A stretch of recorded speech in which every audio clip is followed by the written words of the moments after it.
A democratic republic of sports. The Sportsocracy with ESPN Asheville hosts Tank Spencer and Jeremy Greene. Thanks for sticking along with us here on our off-season files. Next up, the Seattle Seahawks. We are in the Wicked Weed studio, wickedweedbrewing.com. Drink different. I'm Tank Spencer, and he's Jeremy Greene. And the Seattle Seahawks, there's a lot of bluster about what's going to happen with the future of this franchise. Everybody, all the talking heads are hot on this Russell Wilson could be traded thing. Stop it. It's not going to happen. I'm not as sure of that now. I don't see a path for them to be able to trade Russell Wilson. You don't cash in your franchise like this. Well, here's the thing. I would have agreed with you until earlier today when it was reported they left Russell Wilson out of the memo they sent to season ticket holders. You don't do that by accident. Mm-hmm. And I've been hearing for a long time that Seattle's pissed. They don't like the way this has gone down. Mm-hmm. Now, what they're going to do, I have no idea. I really don't. Because I don't understand how you're going to make it work logistically. Nope. You have your first rounder this year is with the Jets. Mm-hmm. Your first rounder next year is with the Jets. Mm-hmm. You trade Russell Wilson, I don't give a damn what you do. You're not going to be good. There's no path to you being good that with Russell Wilson being dealt to any of the four teams he said he would go to. Mm-hmm. I think about it. They traded with the Cowboys. What are you going to get? You think they're going to give you Dak Prescott? Because I don't. And then you'd have to pay him anyway. Right. You're going to eat the dead cap on it if you do deal him. But it's weird to me that you wouldn't have – you send out a letter and you're talking to your season ticket holders and you're talking about your offensive coordinator, but you don't mention Russell Wilson. Mm-hmm. If you're wanting me to think you're not going to do this, you're doing a really shitty job of it. Well, maybe it's just the uncertainty that they don't know either. And so best not to mention it. But best not to get everybody's hopes and up. I would look at that. Know. I would look at that the exact opposite way. Best to mention it. We'll deal with it when we because had you put him in that, we would not have talked about that. Right. But the fact you left him out, it becomes a deal. And now we talk about it, and now it's just more fuel to the fire if Russell Wilson's going to end up being traded, which I didn't believe 2 hours ago, and now I'm coming around a little bit. I still don't necessarily think it's going to happen. I just think it's very strange that you would do that, knowing full well how we're going to react. Yeah. And by me, I mean mainstream media on the whole. I mean, how in the world did you think we weren't going to hear about that? Could this, though, be another scenario where somebody just typed this up and left it out? No. Okay. Not even a little bit. Because this was approved by the owner, I promise you. This was not some temp in the PR department going, look, I did a thing. Yeah. No. This was approved by the higher-ups, and they went, cool, we left Russell out. And you could be trying to send a message. I have no idea. If you're trying to send a message, this was the wrong way to do that. Well, what is the message that you're trying to say? Are you trying to send a message to Russell Wilson? The team is bigger than you are. The team's bigger than you are. Which is stupid because it's not. I don't disagree with you. It's not. This team is not bigger than Russell Wilson. Russell Wilson, in my belief, is bigger than this team. This is a team that I mean, I'm just going to level with you. I think this team's in trouble. Yeah? I do. Whether they have Russell Wilson or not, I think they're in trouble. And there's a very simple reason for that. There's probably not three teams in the NFL that have drafted worse than the Seattle Seahawks in the last 5 years. I mean, really name me a guy. I mean, I'm looking at every draft pick they've had in the last 5 years. Mm-hmm. Name me a guy they really hit on. Well, it's DK Metcalf and then DK Metcalf ... There's not a whole lot there. Right. I mean, Shaq Griffin, that one's fine enough. Mm-hmm. Can you name me the last 5 first picks they had? The 6th one's Frank Clark. That was the year they took Frank Clark and Tyler Lockett back-to-back. They didn't have a first-round pick. Right. Since then, it's Jermaine Ifedi, Malik McDowell, Rashad Penny, L.J. Collier, Jordan Brooks.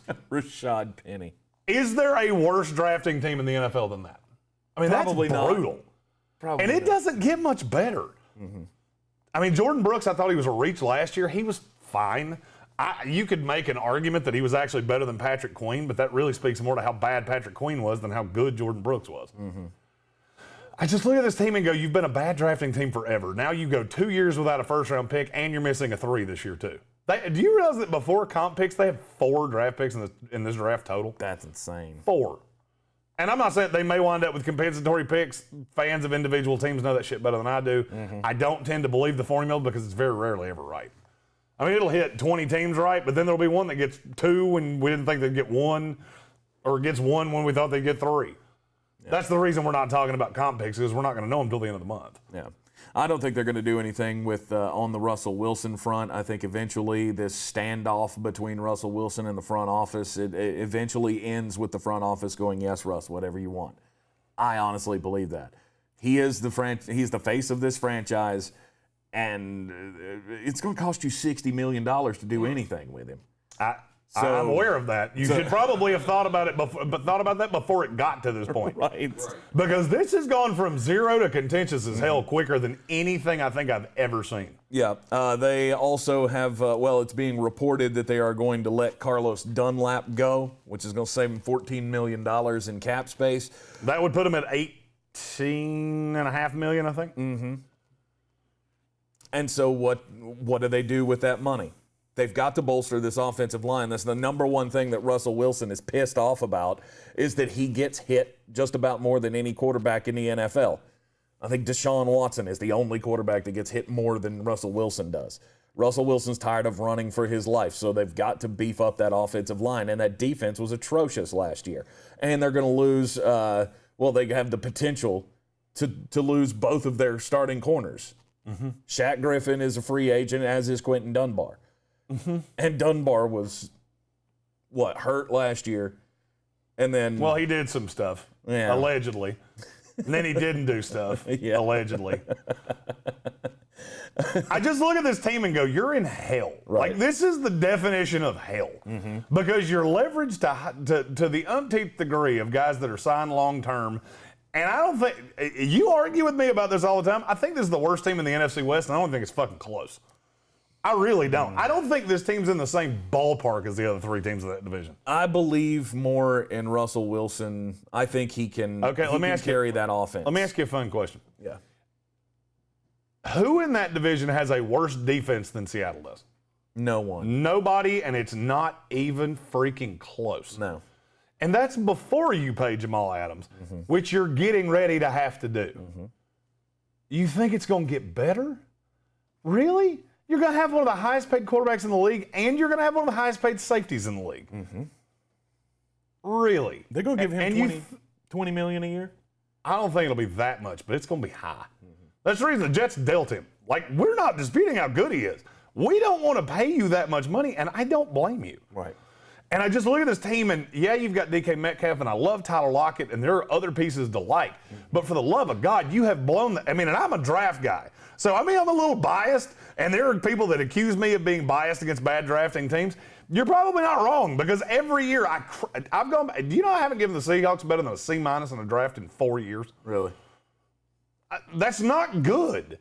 I understand you're picking the back half of the first round every year because you're good. But you can't draft guys like Jermaine Ifedi. That's a guy we all knew. There was no doubt where the bodies were buried on that guy. And I just look at Pete Carroll sometimes, and I think he thinks he's smarter than everybody.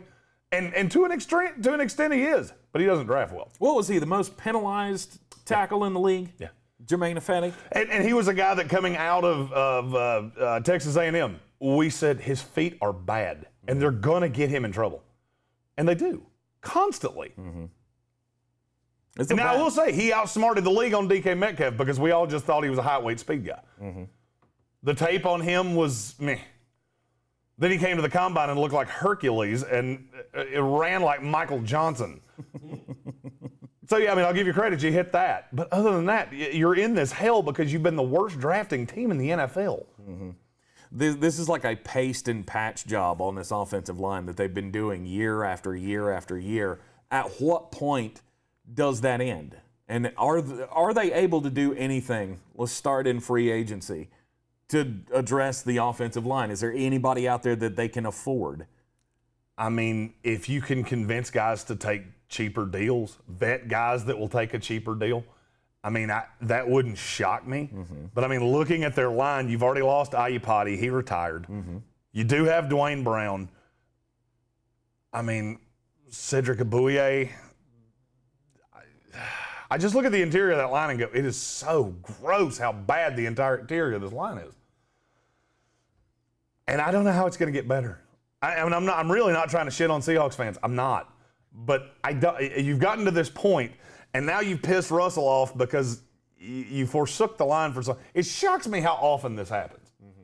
Now, this is one of the most escalated I've ever seen it get to, but it shocks me how many teams wind up with really good quarterbacks. I think about Seattle, Houston. There have been a few others over the years where you wind up with a quarterback and then you don't take care of them at all. Mm-hmm.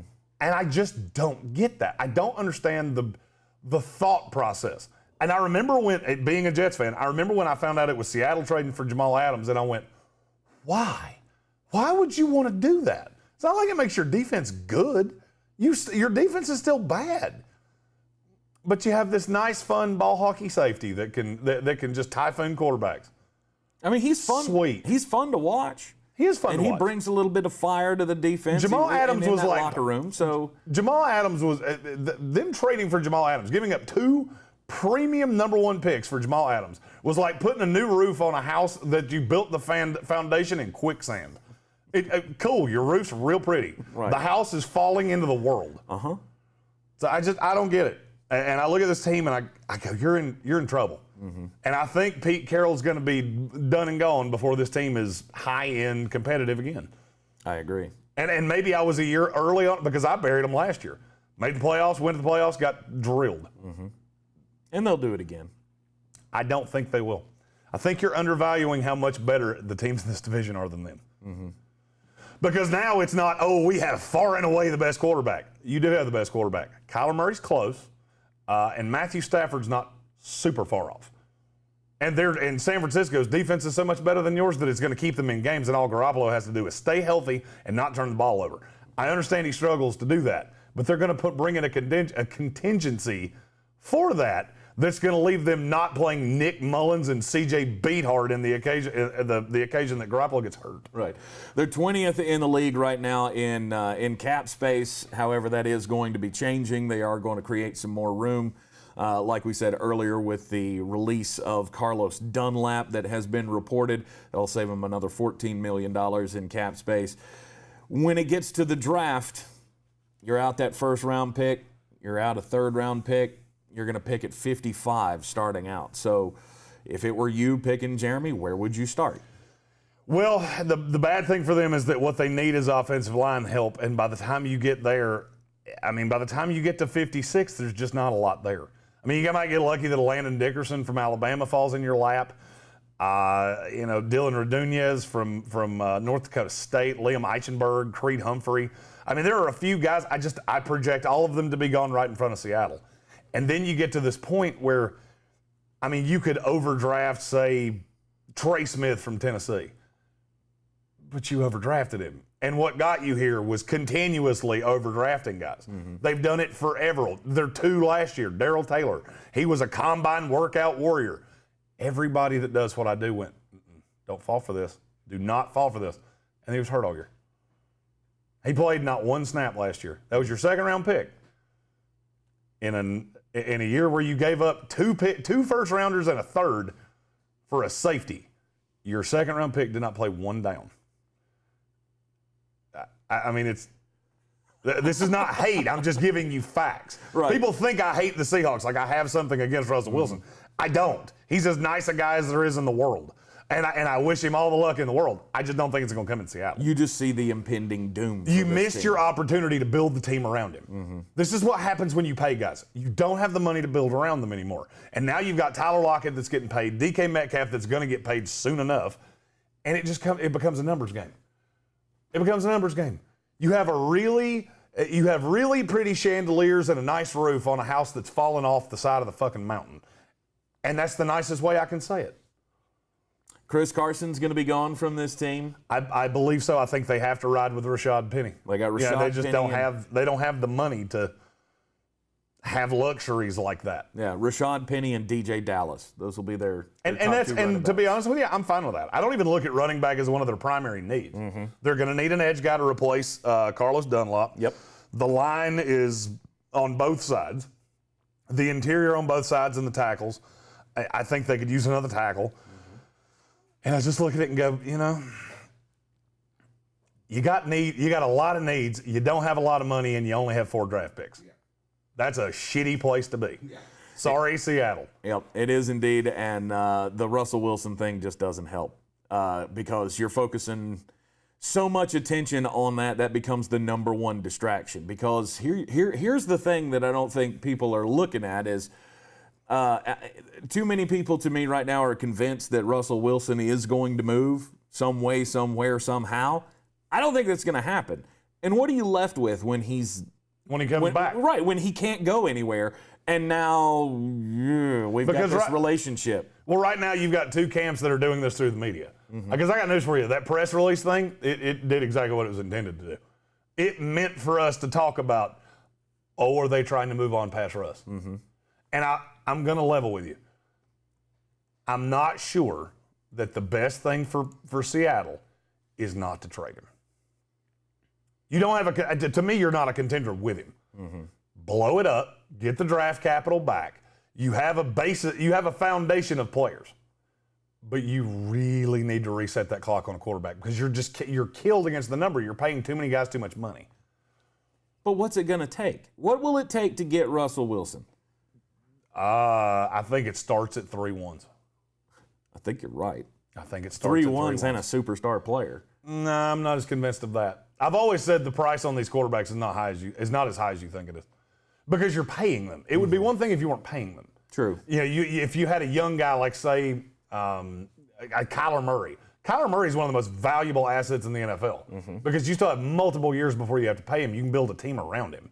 That's why they have J.J. Watt and they have DeAndre Hopkins. Notice that Seattle's not doing any of that. They wind up with Carlos Dunlap, who they trade for. They give up an asset. Not a great asset, I understand that. And then you have to cut him. So you gave up a 6th rounder for what, 10 games? 8 games? However long he played there? Yeah. And then it's kicking the can down the road. At least it did give them some kind of pass rush this year. Cool. And that got them into the wild card round of the playoffs, and they got bounced out by the Rams. Yes. The future doesn't look great for the Seattle Seahawks. There's a lot to work out here. And if they don't ditch Russell in this offseason, chances are great they're going to do it next offseason. And I think if that happens, they need to blow this whole thing up.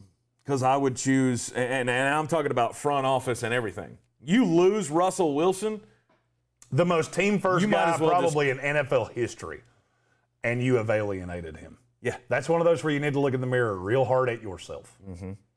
I have lost a lot of respect for Pete Carroll in all of this.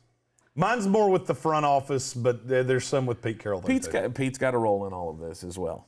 And again, I will say, if it comes down to choosing between the two of them, you're definitely supposed to pick Russell Wilson in that case. Just my opinion.